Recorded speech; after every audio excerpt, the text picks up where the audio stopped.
US investment green card. $800,000 must have legally documented money.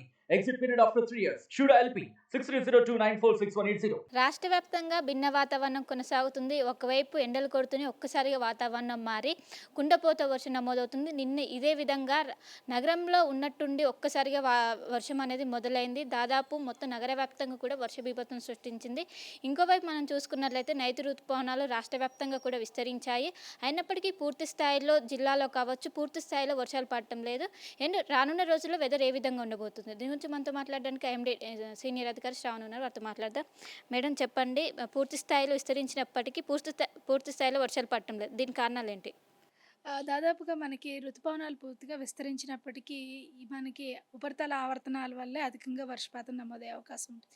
ప్రస్తుతానికి మనకి రాష్ట్రం మీదుగా కానీ దాదాపుగా 2 తెలుగు రాష్ట్రాల్లో కూడా పెద్దగా ఉపరితల ఆవర్తనాలు ఏమీ లేకపోవడం వల్ల మనకి పగటిపూట కొద్దిగా ఉష్ణోగ్రత అధికంగా ఉన్న ఈ వెస్టర్లీ ప్రభావం వల్ల మాయిశ్చర్ పెరుగుతూ ఉండడం వల్ల సాయంత్రం అయ్యేసరికి థండర్ స్టార్మ్ యాక్టివిటీ అనేది ఏర్పడి అక్కడక్కడ వర్షపాతం అనేది ఇస్తుంది. అలాగే అక్కడక్కడ మనకి 1-2 చోట్ల భారీ వర్షపాతం కూడా ఇస్తుంది అనమాట. మనం ఎండాకాలంలో ఏ విధంగా అయితే ఉక్కపోత వాతావరణం ఫీల్ అవుతున్నామో నిన్నటి నుంచి కూడా బాగా ఉక్కపోత వాతావరణం ఫీల్ అవుతుంది. దీనికి గల కారణాలు ఏంటి? దాదాపుగా కొద్దిగా ఉష్ణోగ్రతలు అధికంగా ఉండడంతో పాటుగా మనకి ఆర్ద్రత శాతం కూడా అధికంగా ఉందన్నమాట. దీనివల్ల కొద్దిగా ఉక్కపోత వాతావరణం అనేది ఏర్పడుతూ ఉంటుంది. మనకి మాన్సూన్ టైంలోని విండ్స్ వెస్టర్లీతో పాటుగా మాయిశ్చర్ ఎక్కువగా ఉంటుంది.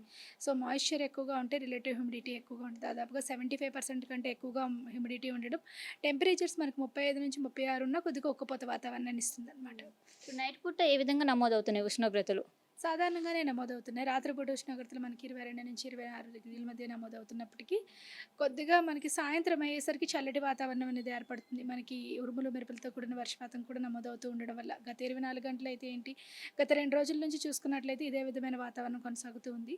వచ్చే 4 రోజులు కూడా ఇదే విధమైన వాతావరణం ఉండే అవకాశం అయితే కనిపిస్తుంది. ఈ వర్ష ప్రభావం వచ్చే 3 రోజులు ఎక్కువగా ఏ జిల్లాలపైన ఎఫెక్ట్ ఉంటుంది? అదేవిధంగా నిన్న హైయెస్ట్గా ఎంత మేర వర్షపాతం నమోదైంది? గత 24 గంటలు చూసుకుంటే అధికంగా 8 సెంటీమీటర్లు ఆదిలాబాద్ జిల్లాలో అయితే నమోదవడం జరిగింది.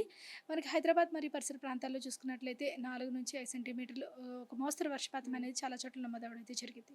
ఇంకోవైపు ఇప్పటికే వర్షాకాలం స్టార్ట్ అవడంతో రైతులందరూ కూడా విత్తనాలు పెట్టారు. వాళ్ళకి ఇప్పుడు ఎలాంటి సూచనలు? ఎందుకంటే ఒకవైపు ఎండలు కొడుతున్నాయి, ఇంకోవైపు సడన్గా వర్షం వస్తుంది. దాదాపుగా ఈ 3 రోజులు కూడా ఇటువంటి మోస్తరు వర్షపాత సూచనలే కనిపిస్తున్నాయి. భారీ వర్షపాతాలు అనేవి అక్కడక్కడ మాత్రమే కనిపిస్తున్నాయి. కాబట్టి రెగ్యులర్ మార్నింగ్ ఇరిగేషన్ షెడ్యూల్ అనేది కంటిన్యూగా చేసుకోవడం వల్ల, స్ప్రింక్లింగ్ ఇరిగేషన్ చేయడం వల్ల ఏంటంటే నాట్లు అనేవి క్రమంగా మనకి పంట వరకు చేరుకునే అవకాశం అయితే కనిపిస్తుంది అనమాట. ఈ 3 రోజులు ఏమైనా అలర్ట్స్ జారీ చేస్తున్నారా? ప్రస్తుతానికి మనకి ఉత్తర మరియు ఈశాన్య తెలంగాణ జిల్లాలకి రాత్రిపూట ఎక్కువగా వర్షపాతం, అంటే సాయంత్రం నుంచి అధికంగా వర్షపాతం నమోదే అవకాశం ఉన్నందున అక్కడక్కడ ఉరుములు మెరుపులతో పాటుగా ఈదురుగాలు గంటకి 30-40 కిలోమీటర్ల వేగంతో వీస్తూ ముఖ్యంగా జయశంకర్, భూపాలపల్లి, ములుగు, భద్రాద్రి కొత్తగూడెం, మహబూబాబాద్, అలాగే ఉత్తర తెలంగాణ జిల్లాలైన ఆసిఫాబాద్ ఈ పరిసర ప్రాంతాల్లో అక్కడక్కడ 1-2 చోట్ల భారీ వర్షపాత సూచన ఎల్లో అలర్ట్ అయితే జారీ చేయడం జరిగింది. రాడార్ సిస్టమ్ నుంచి నెక్స్ట్ ఫ్యూ అవర్స్లో వెదర్ ఏ విధంగా ఉండబోతుంది? క్లౌడ్ మూమెంట్ ఎక్స్ప్లెయిన్ చేయండి. దాదాపుగా మనకి 2 నుంచి వస్తే ఈ క్లౌడ్ అనేది స్టార్ట్ అయింది. దాదాపు మనకి ఇంటీరియర్ కర్ణాటక మరియు మహారాష్ట్ర మీద నుంచి మన కామారెడ్డి వరకు ఇక్కడ వరకు చేరడం జరిగింది. మనకి అలాగే శంషాబాద్ పరిసర ప్రాంతాల్లో ఏర్పడిన ఈ థండర్ క్లౌడ్ ఆల్మోస్ట్ స్ప్లిట్ అయ్యి నల్గొండ, సూర్యాపేట పరిసర ప్రాంతాల్లో ఉరుములు మెరుపులతో పుట్టిన వర్షపాతం ఇవ్వడం జరుగుతుంది. మనకి ఇది స్ప్లిట్ అయిన క్లౌడ్ నుంచి టువర్డ్స్ మనకి హైదరాబాద్ సిటీ మీదకి వెళ్తుంది. కాబట్టి జిహెచ్ఎంసీ పరిధిలో కూడా మనకి సాయంత్రం కొద్దిగా ఉరుములు మెరుపులతో కూడిన వర్షపాతం నమోదే అవకాశం అయితే కనిపిస్తుంది అనమాట. అంటే పూర్తి స్థాయిలో ఎప్పుడు వర్షాలు పడే అవకాశం ఉంది? దాదాపుగా మనకి పూర్తిగా విస్తరించినట్లయితే, అంటే దేశం మొత్తం మీదుగా ఋతుపవనాలు విస్తరించి అలాగే మాన్సూన్ ట్రఫ్ అనేది ఏర్పడుతూ ఉంటుంది. మాన్సూన్ ట్రఫ్ పూర్తిగా ఏర్పడినప్పుడు మనకి ఈ ఉపరితల ఆవర్తనాలతో పాటుగా ఈ అల్పపీడనాలు కూడా ఏర్పడే అవకాశం ఉంటుంది. దీనివల్ల మనకి పూర్తి స్థాయిలో వర్షపాతం నమోదే అవకాశం అయితే కనిపిస్తుంది.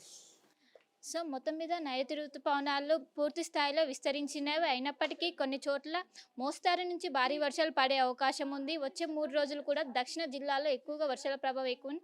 అదేవిధంగా జిహెచ్ఎంసీ పరిధిలో చూసుకున్నట్లయితే ఈవినింగ్ టైంలో వర్షాలు ఎక్కువగా పడే అవకాశం ఉంది. వచ్చే 3 రోజులు కూడా ఇదే వాతావరణం కొనసాగుతుంది.